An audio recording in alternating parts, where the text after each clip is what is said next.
Wow. That is about all I have to say, Sergio Mora. Wow.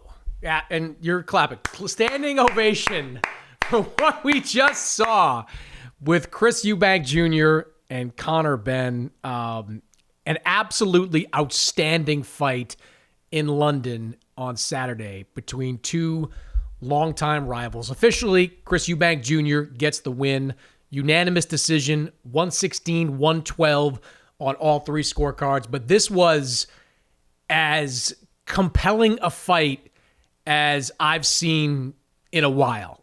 Like, I don't want to put a date on it because we've seen some great fights in recent years, but this was gripping. This was great TV. This was a roller coaster ride from start to finish. Conor Benn looks like the fresher, stronger guy early. Chris Eubank takes over in the middle rounds. Conor Benn has his moments in the 8th and 9th and maybe the 10th.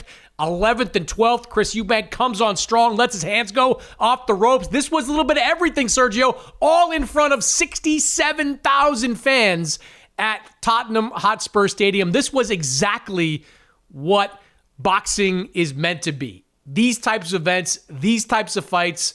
Can't always have these types of rivalries. Not every fight's going to be a family affair, but this was just as good as you could have possibly hoped for between these two guys. Your first impressions on what you saw today?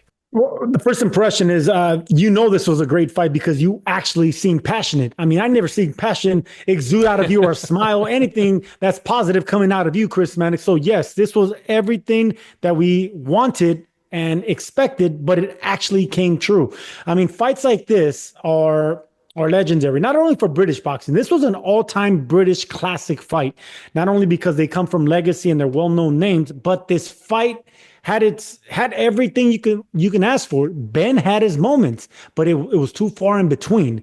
Eubank had control from beginning, middle, and end. Even when Ben won some rounds, was able to rock Eubank. Eubank came right back.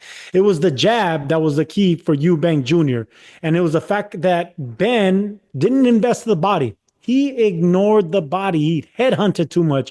When I was watching the early rounds, I'm like, okay, Ben has the exuberance. He has the vigor. He has the youth. He wants to, he's that young bull, but he's not doing it the right way. And I was, live tweeting, not enough jabs. He's not breaking the distance. Eubank was timing him with that power jab coming in, boom.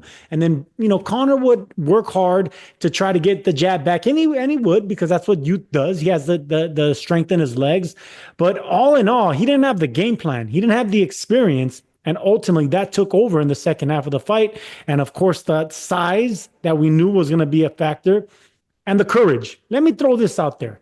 Chris Eubank didn't look the best today. He didn't look like we normally like to see him. He was a dehydrated, depleted fighter that we saw in there, and he was still able to muster up something great. That wasn't experience, or that wasn't an old bull. That was passion. That was heart. That was something that you can't teach. That's something that we needed to see from Eubank Jr., and he did it on the biggest possible stage. So bravo to that man. Bravo to both these men and this fight and this event. Incredible. All right. I want to unpack the fight from beginning to end, but we have to talk about the moment that happened about an hour or two before the fight started. This has been an incredible promotion dating back to the opening press conference where Chris Eubank Jr. slapped Conor Benn with an egg. The fight week was great. The animosity was real. But all throughout this promotion, Sergio, we were all kind of under the impression that Chris Eubank Senior wanted no part of this. Nigel Benn was there. Nigel Benn was at all the press conferences, all the press events in lockstep with his son. But every interview that Chris Eubank Sr. did, he was effectively poo-pooing the fight. He was downplaying it, saying it was bad for boxing. We talked about this on the last episode. He called it, what was the word he used to call it? Like a tragedy? I mean, he compared it travesty, to... I think. Just a lot of... He was very negative about this fight. So, to the surprise of a lot of people, myself, including Adam Smith, who did a great job capturing the moment on DAZN, we saw 2 hours before the start of the fight, Chris Eubank Sr. hop out of the SUV with Chris Eubank Jr., a straight out of WWE moment that got the best crowd pop of the entire night. And on top of that, they cut to the locker room of Conor Benn, where Conor Benn and his father are watching. They're behind him. They're watching Conor Benn and his father watch Chris Eubank and his son get out of the car. It was such great theater, Sergio. I know you're a fan of great drama. What did you think of that moment? I mean, that makes everyone smile. I mean, from the older generations to the younger generations. And that's why it's magic captured. Everything was just planned out perfect. And this is the thing about Eubank Senior. He's a master showman. He's been a master showman. He's been a promoter. He's been a hell of a champion. And that's why he's just a legend in the sport. But he still knows how to work up the crowd. He knows how to work up anticipation. He knows how to work the media to his advantage. And the fact that he came out swagging, all dressed up like he normally does in that coat, and, you know, the door opened for him. And you can see that Junior let him have that moment. Junior veered off to the right. It's a Junior show, but he understood this moment's for my dad. You can have this moment, Pops. And he came out of the car. All eyes were on Senior. Then they got back together and walked to the stage. Incredible. And the fact that the camera B went straight to the Nigel and Conor Benn, just watching in admiration, like, why can't that be us, Dad? Incredible. So let me ask you this. Chris Eubank Jr. said after the fight that he didn't know if his dad was going to show up. I find that a little bit hard to believe because, A, Chris Eubank Jr. likes to play into these narratives, this villain storyline. And B, I just felt like this was how it was going to be all along. And even Chris Eubank Sr. said afterwards, I was always going to be here. So do you think this was a spur-of-the-moment decision by Eubank Senior, or do you think this was a long-planned, strategy, game plan, whatever you want to call it, to roll him out the night of the fight? This is exactly a mastermind, master plan by Eubank, and I think I just captured that in my last answer. This man knows how to work everybody. He knows how to build that drama. He's a puppeteer, and he does it with so much class. And I'm not gonna do the British accent again because I know how much you hate it, but he knows how to do it, man, and slow down the vibe, slow down the moment, and use the right words. And then ultimately, in the end, it's just his smile that does all the talking. His smile and the "I told you so" bravado and the charisma of, when he comes out. The man's brilliant. He's brilliant to watch, and I think they both outshine the Benns. The Benns do a lot of their talking in the ring, and they have the look, the meanness. But ultimately, meanness is not what sells. It's charisma that sells. It's a smile that sells, and it's a story that captures the imagination. And it was the Eubanks that definitely took that. Yeah, it was interesting because the closest thing I've seen to a 50-50 crowd was the Katie Taylor-Amanda Serrano fight back in 2022, the first fight at MSG, where you had a bunch of Irish in that building, a bunch of Puerto Ricans in that building, and they were equally supportive of their fighter through cheers and booing. We weren't there in London, but it felt to me through the TV, Sergio, that it was close to 50-50. I heard a lot of boos for Conor Benn when he was introduced. I heard a lot of boos for Chris Eubank Jr. when he was introduced. I think everybody likes Chris Eubank Sr. I think he's a popular guy. Nigel Benn certainly has earned the respect of that crowd, but it felt like a 50-50 type of fight. What did you think of the atmosphere that we could take off TV? Yeah, it's hard to get those 50-50 fights. For me, we get those 50-50 fights just with one culture, the Mexicans. Yeah. We get the Mexicans and the Mexican Americans. We get Barrera and Morales. We get Marquez and whoever he's fighting. Of course, De La Hoya, Chavez, but it's Mexican versus Mexican American, and we get that 50-50 divide. But the Brits, they just do it because, the UK is a huge, part of, there's different parts where everyone's going to support each other. But these guys capture the minds and imaginations and the culture, the status of different people. And you could see it. I think, Sergio, I think part of it is Conor Benn's positive test probably changed the perception of him amongst some people there. Yeah, but Eubank got booed in the beginning. He did. As soon as he was making his entrance, he was getting booed. They both were, though. You go back and watch, they were both getting booed when they were doing their ring walks. Eubank was a little bit louder. Maybe. It's hard to discern. It's hard to discern when you're not there. I want to ask you, though, about I want to break this fight up into parts because it really was a different story at different stages of the fight. The very beginning of the fight, I'm watching, and I'm as someone that picked Chris Eubank Jr., I'm thinking I might be in some trouble because Conor Benn looked strong, he looked sharp, he looked fast, and Eubank looked like a guy that struggled mightily to get down to 160 pounds. The legs didn't look like they were there. The balance didn't look like it was there. Through 3 rounds, Sergio, I had a 2-1 to Ben, and it's just sort of like, I'm like, oh man, this could go badly. What were you thinking in the first quarter of the fight? I thought Ben started off strong. It was I thought it was a 1-1 type fight in the first 2 rounds. And then little by little, you could see that Ben was a little bit not confused. He was having a harder time that he thought breaking that range, and he was doing way too much upper body movement. He was wasting too much energy, and you could see that the jabs were having an effect on Ben when he was coming in, because those jabs hurt 2 times more when you're coming in aggressively like Ben was. And he wasn't really trying to he wasn't trying to set up that right hand. He was overloading on those left hooks.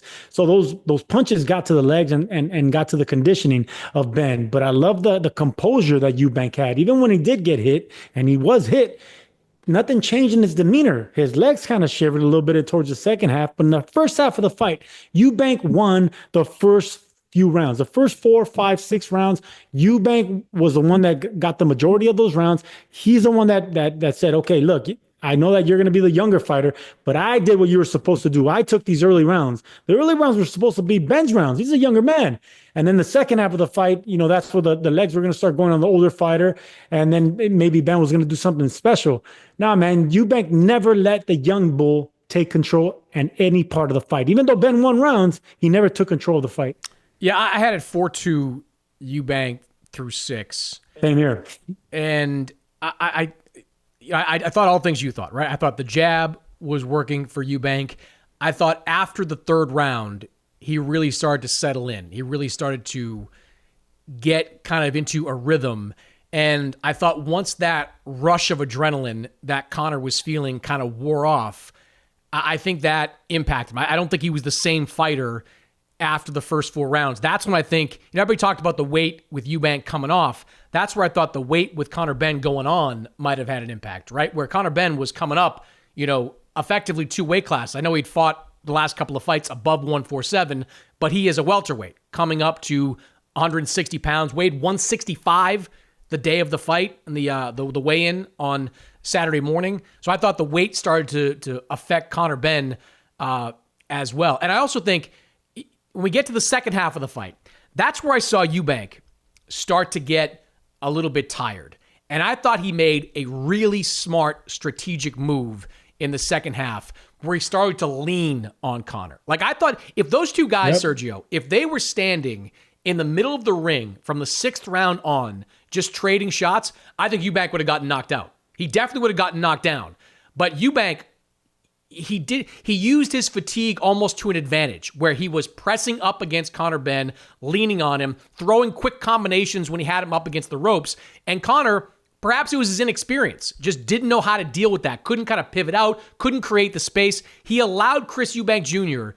to dictate the pace and the flow of the fight in the second half. I think that cost him in those middle rounds. What do you think? That's what smarter veterans do. That's what smarter champions do. Think Bernard Hopkins. He did it towards the end of his career. He did it for the last 10 years of his career. He knew how to lean on the younger, stronger fighters. Think Tyson Fury. Tyson Fury made a career leaning on opponents over the top as well. That's a tactic that you get away with if the referee doesn't break you up. So by leaning, putting all that weight on the smaller fighter, it's going to take his thighs, it's going to take his legs, and then him having to wrestle off the bigger fighter. That's going to take that's going to take a little bit of your stamina and cardio as well. They didn't prepare for that. They should have warned the referee saying, hey, listen, anytime he's going to lean on me like that, I'm just going to take a knee. All right, because I want you to be aware of that. They should have warned the referee about that. But that's strategy. That's something that Eubank planned on, and he executed perfectly. You gotta hand it to him. He fought like the perfect fight that you need to be fighting against a young, strong bull that's gonna want to use his energy against you, and you use the energy against him. And it wasn't him just leaning on Conor. As he was pressing him, he was also throwing punches. They weren't consequential punches, but he was throwing punches. He was landing punches, and I think he was able to steal some rounds because of that activity when he was backed up against the ropes. I thought he was gassed really from rounds 6 to 10. I thought he was in trouble in those middle rounds. I think that decision to tactically change and become more of an aggressor, like for most of the fight, he was trying to keep it in the center of the ring. He was trying to keep stationary. He didn't want to move a lot, but I think as he got tired, it felt like to me, he pressed him, and that pressure worked to his advantage, kept him in the fight. And then the 11th and 12th, he stepped on the gas. And I think when Conor Benn goes back and watches this fight, I think he'll look at those final 2 rounds and say, damn, I should have done more. I should have done a lot more in those last couple of rounds. I don't know what the punch stats were for the final 2, but it just felt like Eubank was outworking Conor Benn by a 2-to-1 ratio. Like he was out there throwing, and Conor Benn was just trying to get him off him against the rope so he can create some separation and throw some shots of his own. I was really impressed with how Chris Eubank closed the show. That, to me, was another example of the veteran, the experience, just knowing what to do at the end of a fight. You said it. I mean, if you look both at their resume, who has more championship experience? That's Eubank Jr., and he's been in there against the bigger champions as well. Conor Benn doesn't have champions on his resume, let alone be fighting 11, 12 rounds, so many times. That was the key. One guy knew how to fight tired, because that 10th round, Conor Benn hurt Eubank, clearly hurt Eubank. Jr. his legs were out.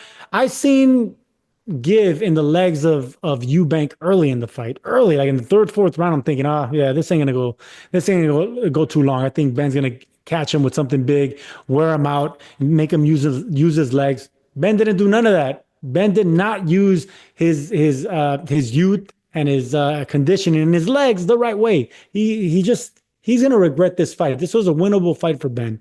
He let the old wily veteran and then champion fight like an old wily veteran champion, and that's why he was able to pull it out like that, because in that 10th round, that should have been the deciding factor for Benn, saying, okay, I'm throwing caution to the wind. This man is out. That's it. You're not winning another second out of this fight. And he probably could have stopped them, because that's when you would have reminded Eubank Jr., like, I'm dehydrated, I'm depleted, I couldn't properly regain all my strength, my confidence. Those championship rounds, and you hear it all the time, that's when it matters. But only one fighter displayed the championship spirit, and that was Eubank, and that's why he deserves that fight, and he got it. Do you think the layoff had any impact on Conor Benn? He mentioned it in his post-fight interview, and to be fair, he was not making an excuse. Like he said he had to go back and rewatch the fight. He didn't make any excuses, but when he was asked about what could have been a difference there, he mentioned the 14-month layoff. Do you think that had an impact on this fight?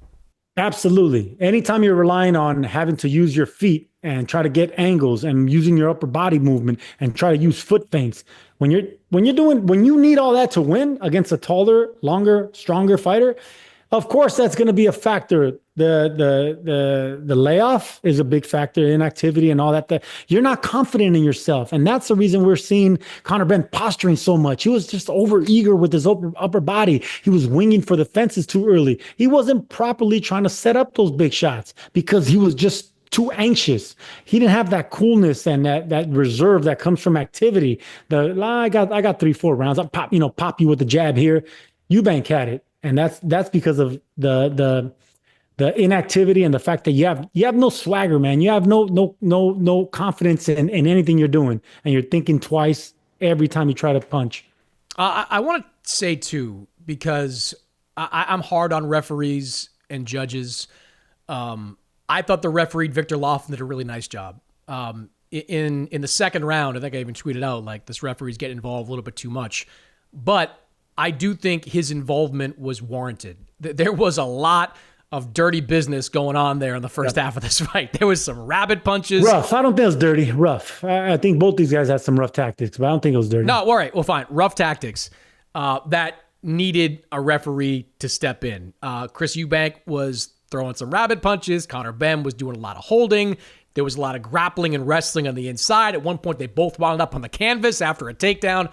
I thought the referee did a nice job, but I know Eddie Hearn was upset about the scorecards at the end. I had an 8-4 too. I thought that was clean. I'd have to wait and see if these judges all scored the rounds the same, but I thought most of these rounds, there was a pretty clear winner. How did you score it at the end of the fight? 8-4. I have a clear winner. Eubank Jr. controlled the fight. Not once in this fight did Ben take control of it. Did he lead on the scorecards? And at best, maybe you can give Ben 5 rounds, but no way he even has a draw. Eubank Jr. controlled the fight, won the fight. The clear winner won. And what does it matter if the scorecards aren't identical to what you think or the promoter thinks or anyone else thinks? The right winner won. That's it. It wasn't even controversial. It wasn't split decision. It wasn't any kind of controversy. And as far as the referee goes, I didn't see anything wrong with the referee. And whenever, yeah, early maybe he made himself known a little bit, but I don't think it was excessive. I think he did a fantastic job. And in order to have a huge event, of course, everyone I just mentioned, from the promoters to the fighters and everyone else, needs to do the job, but the referee needs to do it too. They have a big part to do in a huge event because they can easily muck up a big moment, a big fight, and a great fight. A referee could just, stick his nose in that action at the wrong time, and there goes a brilliant potential fight of the year. Chris Eubank Jr. is the winner. He deserves it. He earned it. But this is one of those fights where I don't coming away feeling like anybody really lost. Like, I actually come away from this fight with more respect for Conor Benn as a fighter than I had going into it. Like, I was among the people that thought Chris Eubank would win by knockout. I think 9th round knockout was what I officially predicted right before the fight. Conor Benn, as a welterweight, had looked pretty good against relatively limited competition.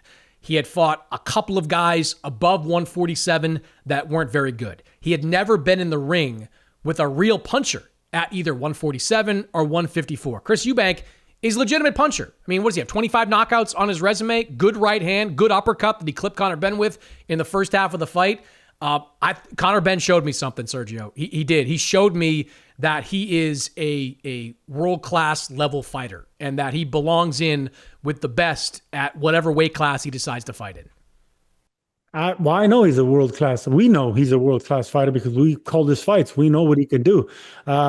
At 147, I think at 147, he's top 3 at 147. I think he can compete with anybody at 147 on even terms, and he'll have more power at 147. Like, some of those shots, a couple of them that he hit Chris Eubank with, I'm not sure a 147 would hold up. He rocked them. Yeah. He rocked Eubank. That's why he got the respect of Eubank Jr. You could see how Eubank's body reacted towards it, and you could see because of the respect that he said on the post-fight interview. He didn't think Conor Benn was going to be able to do what he did. And that's a surprise to the bigger fighter that's been in there with bigger champions. So yeah, if Conor Benn could go back down to welterweight, he's going to do something special. He tried to do something great, and he tried to do it for legacy, for the big payday, for the moment, the event. And you know what? There's nothing to be ashamed of. That was a great fight, potential fight of the year. Yeah, but you mentioned, Sergio, you're talking about, like, I agree with you. At some point, Conor Benn should go down to welterweight. But let's talk about this. There's got to be an immediate rematch. Like, you got to do this again. No, it doesn't have to be. Why? Well, look, there is a rematch clause in there for both these guys, and I'm sure that rematch comes with a pile of money. I don't know where a rematch is penciled in to take place, whether it's Saudi Arabia or in the UK, but there's undoubtedly a pile of money in it for it. Like, exponentially more money in it to fight each other than there is to fight somebody else. So it didn't really get talked about much after the fight, but if I'm Chris Eubank Jr., I'm saying yes to a rematch. And if I'm Conor Benn, I am immediately exercising that rematch clause, because Conor can go back and look at the tape and he can say, damn, I should have done this. Damn, I should have done that. But he can also say, I won a bunch of rounds. I clipped him. Of the 2 people in the ring, only one of them was hurt, maybe on multiple occasions, early in the fight and then late in the fight. So if I don't see any reason why these 2 guys should go in different directions. Chris Eubank is 35 years old. I don't know that he's going to be around that much longer. Like, do we need to see Chris? I mean, I guess now, as I'm kind of talking out loud, let me go ahead. Let me answer what you're thinking. Okay. Eubank Jr. has always been calling for that big fight, that huge payday. You know, I'm talking about at super middleweight. That's Canelo Alvarez. Now he punched his own ticket to do it because he already beat Conor Benn. It wasn't a close fight. He won decisively. Yes, it was a great event and it was a great fight. And yes, I would like to see it again. But put yourself in the fighter's shoes. And this is what you always do wrong. You're getting better at it, Chris Mannix, because you have a good teacher in me. But you got to put yourself in the fighter's shoes, not in the fan's shoes, not in the rider's shoes, not in the promoter's shoes, in the fighter's shoes.